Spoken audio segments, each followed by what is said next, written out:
Hello बच्चों, कैसे blog आपके समझ में होंगे। आज मैं लेके आया हूँ जीसीईआरटी क्लास 8 का साइंस का चैप्टर 10 जिसका नाम है फसल उत्पादन एवं प्रबंधन, जिसको इंग्लिश में बोलेंगे क्रॉप प्रोडक्शन एंड मैनेजमेंट का सभी प्रश्न उत्तर। इससे पहले मैंने साइंस का 1 से लेकर के 9 चैप्टर तक ऑलरेडी डाल रखा है। इसके अलावा अदर सब्जेक्ट का भी डाल रखा है। अगर आपने अभी तक नहीं देखा है तो इसे जाकर जरूर चेकआउट करें।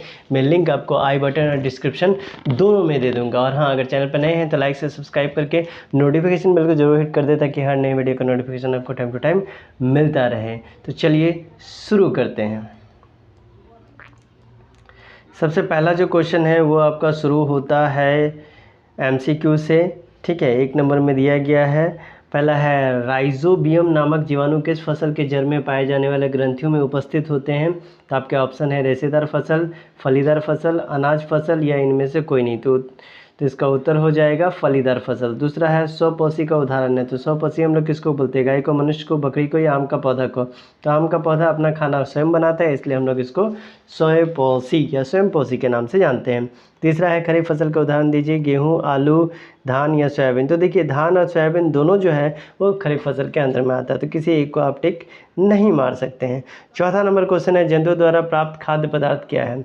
दाल, फल, चावल, ये जो है ये तीनों फल ये क्या बोलता है, पौधों से मिलता है। तो जंतु से क्या मिलता है, तो जंतु से हम लोग को शहद मिलता है। इसके बाद हम लोग जाते हैं 2 नंबर जो है आपका फिल इन द ब्लैंक्स, उचित शब्द छांट के भरिए। पहला, एक स्थान पर एक ही प्रकार के बड़ी मात्रा में उगाए जाने वाले पौधों को डैश कहते हैं, तो इसको हम लोग फसल के नाम से जानते हैं। दूसरा है फसल उगाने से पहले प्रथम चरण मिट्टी की डैश होती है, तो हम लोग इसको बोलते हैं मिट्टी की तैयारी करना। तीसरा क्वेश्चन है क्षतिग्रस्त बीज जल की सतह पर डैश लगते हैं, तो क्या करेंगे, तैरने लगते हैं। चौथा है फसल उगाने के लिए पर्याप्त सूर्य के प्रकाश में मिट्टी से डैश तथा डैश आवश्यक है, तो पोषक तथा जल आवश्यक है। पांचवा है हार्वेस्टर मशीन द्वारा फसल की डैश की जाती है, तो उसमें क्या होता है, फसल की कटाई की जाती है। इसके बाद जो है हमारे पास सही गलत है। तीसरा नंबर में इसमें बोला गया है दलहन फसल कार्बोहाइड्रेट प्राप्त होता है, तो दाल से आपको कार्बोहाइड्रेट तो मिलता नहीं है। दूसरा है केचुआ किसानों का मित्र है। जी हाँ, केचुआ हमारे लिए उपयोगी हो चाहे नहीं हो, लेकिन किसानों के लिए ज़रूर इम्पॉर्टेंट है, क्योंकि ये क्या करता है, ह्यूमस का मात्रा बढ़ाता है। तीसरा नंबर अत्यधिक उर्वरक का प्रयोग करने से मिट्टी की संरचना में सुधार होता है, तो नहीं, ऐसा थोड़ी नहीं कि ज़्यादा डाल दीजिएगा तो अच्छा हो जाएगा। चौथा नंबर बड़े पैमाने पर अनाजों का भंडारण सैलो भंडार में किया जाता है, तो एकदम सही। पांचवा नंबर कॉड मछली के यकृत से प्राप्त तेल में विटामिन ई प्रचुर मात्रा में होती है, ये भी एकदम सही है। चौथा नंबर है कॉलम ए और कॉलम बी का मिलान करना है, तो चलिए हम लोग इसको करते हैं मिलान। देखिए यहाँ पर में दिया गया है कार्बनिक खाद। कार्बनिक खाद किसके साथ चल जाएगा, तो कार्बनिक साथ खाद जाएगा पौधों तथा जंतुओं में अपशिष्टों का अपघटन। दूसरा है खरीफ फसल। खरीफ फसल में क्या जाएगा, धान तथा मक्का। तीसरा है खरपतवार नाशी, तो इसमें क्या हो जाएगा 2 और 4D।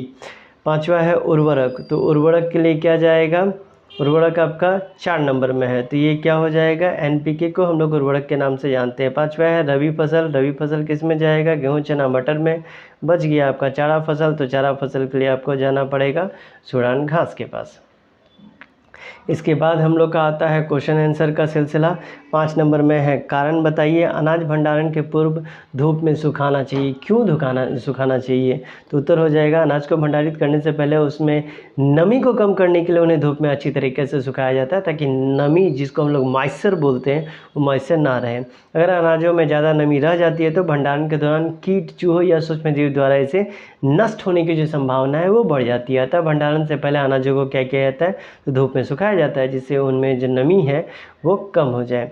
दूसरा क्वेश्चन है केचुआ को किसानों का मित्र कहा जाता है, क्यों, तो उत्तर हो जाएगा केचुआ जिस खेत में रहते हैं वहाँ की मृदा में छेद बनाकर उसे पोली कहने का मतलब इस तरह करके भुरभुरा बना देते हैं, इसलिए उन्हें किसानों का मित्र कहा जाता है। अगला क्वेश्चन है 6ठा नंबर, खरीफ फसल के 2 उदाहरण दीजिए। तो इसमें से धान, मक्का, सोयाबीन, मूंगफली, कपास, कोई भी आप 2 लिख सकते हैं।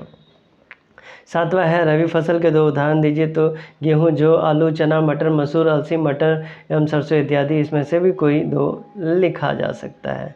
इसके बाद 8वां नंबर है मिट्टी की तैयारी से संबंधित किन्हीं 2 औजारों का नाम बताइए। तो कुदाली और हल जो है ये मिट्टी की तैयारी करने में बहुत इंपॉर्टेंट रोल प्ले करता है। 9वां नंबर क्वेश्चन है जल संरक्षण वाली किन्हीं 2 सिंचाई पद्धतियों के नाम बताइए। तो छिड़काव तंत्र तथा ड्रिप तंत्र इसमें आते हैं। जबकि 10वां नंबर है साइलो क्या है। तो साइलो स्टोरेज एक स्टील का ढांचा होता है जिसमें 4 बेलनाकार बड़े टैंक होते हैं। इन बिना बोरी के अनाज को भंडारण लंबे समय तक इसमें किया जा सकता है। प्रत्येक टैंक की जो कैपेसिटी होती है वो 12,500 टन यानी 1,25,000 क्विंटल गेहूं का भंडारण इसमें किया जा सकता है। बड़ा बड़ा स्टील का कंटेनर टाइप का रहता है। देखिए अभी तक हम लोग 10 नंबर देखे, अब आते हैं 11 नंबर में। निम्नलिखित पर अपने शब्दों में एक एक अनुच्छेद लिखना है। पहला है मिट्टी तैयार करना। तो मिट्टी तैयार करना फसल उगाने से पहले मिट्टी की तैयार की जाती है। इसके लिए भूमि की मिट्टी को उलट पलट कर पोली बनाया जाता है। इसमें जड़ें भूमि में गहराई तक जा सकती है। ये प्रक्रिया जुताई कहलाती है। इसे हल चलाकर करते हैं। ढीली मिट्टी के छिद्रों में उपस्थित वायु से फसल के पौधों में क्या होता है, जड़ें जो है शोषण के लिए पर्याप्त मात्रा में ऑक्सीजन भी प्राप्त कर लेती है, इसलिए मिट्टी को ढीला किया जाता है। पोली मिट्टी में रहने वाले केंचुए और सूक्ष्म जीवों की वृद्धि करने में भी सहायक करते हैं। इसके साथ साथ ये जीव किसानों के मित्र है क्योंकि ये मिट्टी को पलटकर पोला तथा ह्यूमस बनाता है। मिट्टी को उलटने पलटने तथा पोला करने से पोषक पदार्थ ऊपर आ जाता है जिनका उपयोग जो है पौधे आसानी से कर लेते हैं। तो ये सारा का सारा काम क्या होता है, मिट्टी की तैयारी में आता है। दूसरा नंबर है बुआई। बुआई क्या है, फसल उत्पादन का महत्वपूर्ण चरण है। मिट्टी को तैयार करने के पश्चात खेत में क्या होता है, बीज बोया जाता है। उचित दूरी एवं गहराई पर खेत में बीज को बोना को हम लोग बुआई कहते हैं। बुआई के लिए अच्छी गुणवत्ता एवं साफ बीजों का चुनाव करना ज़रूरी होता है। बीजों का चुनाव करना ज़रूरी होता है। उचित बीजों का चुनाव करने के बाद इन बीजों को उचित गहराई तथा उचित दूरी, मतलब इधर से भी डिस्टेंस इधर से भी डिस्टेंस पे बोया जाता है ताकि प्रत्येक को पर्याप्त मात्रा में हवा और प्रकाश मिल सके। अगर सटा के रखेंगे तो दोनों के बीच में कंपटीशन हो जाएगा कि तुम ज़्यादा लेगा कि कौन ज़्यादा लेगा।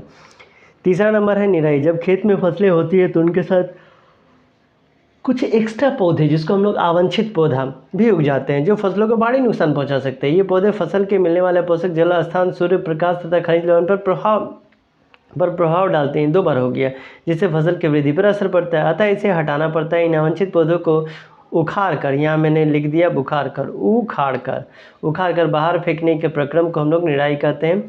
खरपतवार को हाथ, खुरपी आदि की सहायता से भी हम लोग हटा सकते हैं, इसको आप रखेंगे याद।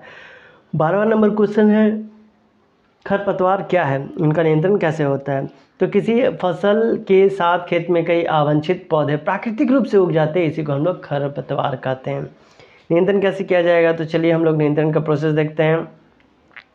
सबसे पहला इसको नियंत्रण करने के लिए निम्नलिखित विधि है। खरपतवार को हाथों से उखाड़ना। इस विधि में खरपतवार को क्या किया जाता है, हाथों से जड़ सहित उखाड़ कर भूमि के निकट काटकर अलग किया जाता है, काटकर। दूसरा है खरपतवार नाशी का उपयोग करना। खरपतवार नाशी का एक विशेष प्रकार का रसायन होता है जिनका खेत में छिड़काव किया जाता है, जिससे खरपतवार मारे जाते हैं, फसल को कोई नहीं हानि होती है। इसका कुछ उदाहरण है ब्यूटीक्लोर, MCPA2 और 4D। तीसरा पॉइंट है यंत्रों की सहायता से इस विधि को कंप्लीट करना। तो यंत्रों की सहायता से इस विधि को खरपतवार या कसोला, खुरपी आदि यंत्र की सहायता से उखाड़ कर बाहर निकाल दिया जाता है। तो ये था आपका क्लास 8 का साइंस का चैप्टर 10 का पहला पार्ट। ठीक है, मैं इसे 2 पार्ट में कर दे रहा हूँ क्योंकि 20 क्वेश्चन है तो इसको बहुत ज़्यादा लंबा हो जाएगा, टाइम बहुत ज़्यादा लग जाएगा, इसलिए मैंने पहला पार्ट में 1 से लेकर के 12 तक का क्वेश्चन दे दिया है और दूसरा पार्ट में उसके बाद से यानी 13 से लेकर के एंडिंग तक का क्वेश्चन दूंगा। ठीक है, चैनल पर नए हैं तो लाइक से सब्सक्राइब जरूर करें और नोटिफिकेशन बेल को जरूर हिट कर दें। और अगर ऑलरेडी जुड़े हुए हैं तो ज़्यादा से ज़्यादा शेयर किया करें ताकि आपकी तरह आपके फ्रेंड को भी इसका फ़ायदा मिलता रहे। मिलते हैं अगले वीडियो में, तब तक के लिए bye bye and take care.